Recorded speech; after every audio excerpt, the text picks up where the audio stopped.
ओम गणेश हरिओम।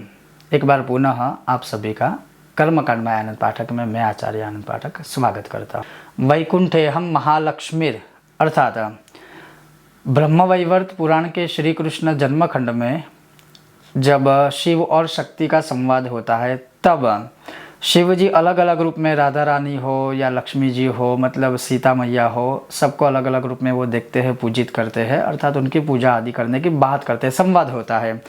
तब दुर्गा जी अर्थात माँ पार्वती जी मंद स्मित होकर मुस्कुराकर उन्हें कहते हैं कि प्रभु शिव, आप अलग अलग रूप में मुझे रूप के अनुसार, युग के अनुसार, स्वरूप के अनुसार ध्यान कर सकते हो, पूजित कर सकते हो, लेकिन मैं खुद ही दुर्गा वो हूँ जो अलग अलग समय पर अलग अलग रूप धारण करती हूँ, माया के अनुसार, लीला के अनुसार, और हर भक्त की मनोकामना पूरी करती हूँ। तो फिर शिव जी ने कहा कि वो कैसे है। तब जाके माता दुर्गा अर्थात पार्वती जी ने यह स्तुति शिव जी को श्रवण करवाई थी और साथ में ये भी कहा था कि जो कोई भी मनुष्य जो खास करके दैवी उपासक है, माता रानी के भक्त है, जिनकी इष्ट अधिष्ठात्री माँ जगदम्बा दुर्गा है, अगर वो इन नामों का स्मरण करते हैं, उनको माता रानी की सभी प्रकार की कृपा, आशीर्वाद आदि प्राप्त होते हैं। और वो स्तोत्र बहुत ही छोटा है, मैं आपको वो भी श्रवण करवाऊंगा और उसका जो हिंदी अनुवाद है वो भी संक्षिप्त में श्रवण करवा रहा हूँ। अगर आपको यह विषय वीडियो पसंद आता है तो लाइक करें, शेयर करें, चैनल पर नए हो तो सब्सक्राइब करके घंटी का चिन्ह दबाएगा। तो चलिए शुरू करते हैं।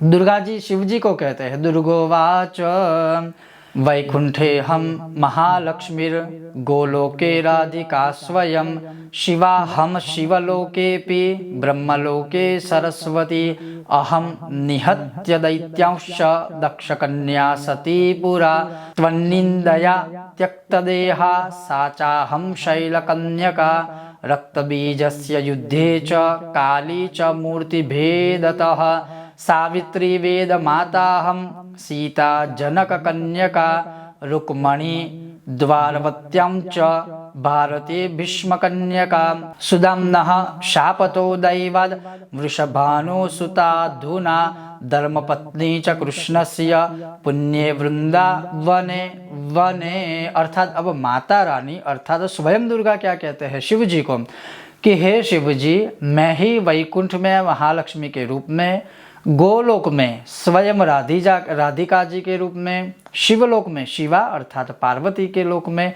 ब्रह्मलोक में सरस्वती हूँ। पूर्व काल में मैं ही दैत्यों का संहार करके दक्ष कन्या सती हुई, फिर वही मैं आपकी निंदा के कारण शरीर का त्याग करके शैल कन्या पार्वती बनी। रक्त बीज के युद्ध में मैंने ही मूर्ति भेद से काली का रूप धारण किया था। मैं ही वेद माता गायत्री और सावित्री हूँ। जनक नंदिनी सीता भी मैं ही हूँ और भारत भूमि पर द्वारका में भीष्मक पुत्री रुक्मणी भी मैं ही हूँ। इस समय दैववश सुदामा के श्राप से वृषभानु की कन्या अर्थात राधा होकर मैं इस समय पर प्रकट हुई हूँ और पुण्यमय वृंदावन में मैं श्री कृष्ण की धर्म पत्नी जी हूँ। तो मैं ही हूँ, मैं दुर्गा हूँ, लेकिन मैं अनेक रूप में अलग अलग तरीके से भक्तों की कामना पूर्ति हेतु स्वयं आप ही की कृपा से, आप ही के रूपों के साथ, आप ही के साथ मैं प्रकट होती रहती हूँ। तो मुझे अगर किसी एक रूप में पूजित देखना है तो मुझे आप इनमें से कोई भी रूप में देखिए और इन नामों का स्मरण कीजिए, या फिर मुझे दुर्गा के रूप में देखिए, क्योंकि दुर्गा मूल स्वरूप है माता जी का, माता रानी का। तो यह बहुत ही सुंदर स्तुति है। इसका कभी भी, किसी भी समय, कहीं पर भी, और ख़ास करके जब वृंदावन, मथुरा हो या माता रानी के स्थान हो या कहीं भी तीर्थ क्षेत्र में जब इस स्तोत्र का पाठ किया जाता है तो भगवती दुर्गा जी का, राधा जी का, लक्ष्मी जी का, रुक्मणी जी का, सती मैया का, सरस्वती का, शिवा का, सावित्री का, काली का, सबका आशीर्वाद प्राप्त होता है। इतना अद्भुत यह स्तोत्र ब्रह्म वैवर्त पुराण में आपको प्राप्त हो जाएगा। बहुत जल्द मिलते हैं नए विषय और वीडियो के साथ। तब तक आप देखते रहिए कर्मकांड बाय आनंद पाठक मेरे साथ। ओम गणेश, हर हर महादेव, जय सिया राम, जय हनुमान। आप अपना और अपने परिवार का ध्यान अवश्य रखिएगा। ओम गणेश।